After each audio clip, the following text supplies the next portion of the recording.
when you're a supporter of a club and you hear of the youth team coming through doing well, it excites us. And I remember at that particular time there was such a big kind of talk about the youth team at West Ham and some of the players that were coming through in that era. There was a particular time when you guys, if you like, made a name for yourselves, and it was the FA Youth Cup final. We just see a clip of the first leg there. Going into that final, because it was over 2 legs, if you remember, they played at Highfield Road and then obviously at Upton Park. Yeah. Did you realise what impact it would have being shown on Sky, being a sellout stadium? Was it a big game for you then as much as it was for everyone on the outside? But me personally, yeah? Yeah. Right, so yeah, for me personally, just, if I'll be honest, I don't want to be blasé, but it was just another game for us. We knew we were capable of winning. We're in a final. It was a very, very strong year. I don't even think we got beat that year. I think we trying to think. Yeah, no, tell a lie. We must have got beat at some point, but we were a team of winners. So when you're approaching a game like that, it makes everything a whole lot easier. And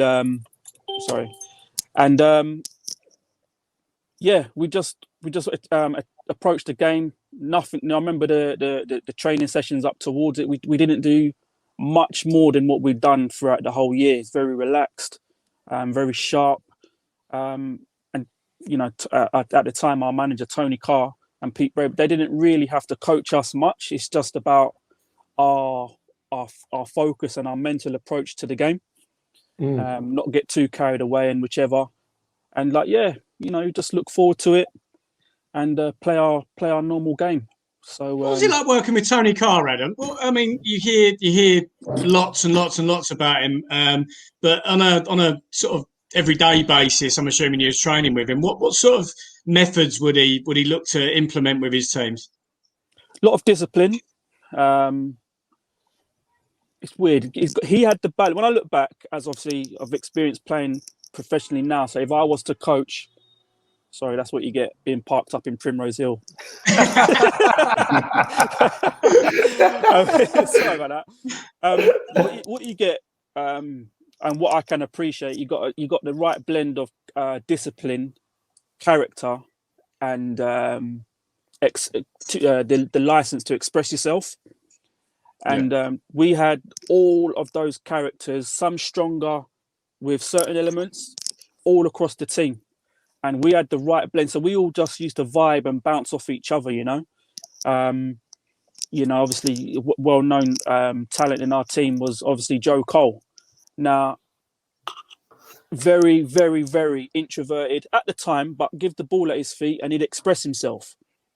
So you got someone with an abundance of ability, technique, skill, and then, but you know, as he was very quiet. Do you know what I mean? He wouldn't shout at anybody. He just wanted to play the game. Pretty similar with someone like Michael Carrick. Very simple, very quiet, but a big presence on the pitch. You know. And then in training every day, like I say, with Tony, he just a lot of express yourselves, wanting to do the basics right, I suppose. Did you know during sort of the early days that these two were kind of standout players? Could you tell that, or were they late bloomers? Or because I know Joe Cole from looking back, I mean that was pretty clear from a young age. But Carrick may have been a bit more of a sort of late bloomer. Is that the case? I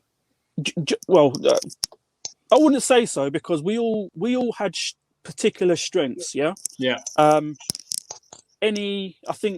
I think at the time, any one of us could have, we all got little stints in and around the first team training, and I think it was just up to excuse me, Harry, Frank, Roger Cross, which one they wanted to bring into the squad slowly and surely. But I think the massive difference I'd say with Joe Cole is he done things naturally that Yeah. I might have to try and perfect and keep trying and just what, I'm never going to get as skillful as him, because he really just did things like he didn't even know that he done them himself. He could just natural ability, natural Yeah, ability. yeah. So There's one obviously, clip. There's one clip that floats about of Joko in that final, and I think Cruyff turns, chips over a player, and then does a bit of a Rabona to set an attack up, and it's just like, what the hell has happened here from a Who does what that? was he 17? It was ridiculous. Well, I remember being at that game. I remember going along. It was absolutely packed out. We only had 25,000 capacity there, and it was absolutely packed out. And as I mentioned before, as a fan, when you go and watch the youth team, you get a buzz. And I remember watching 11 players, 14 players, however many it was at the time, come on, whatever. And I was just thinking, we've got a real good chance here to get these guys into the first team. And, I think it was 9-0 overall.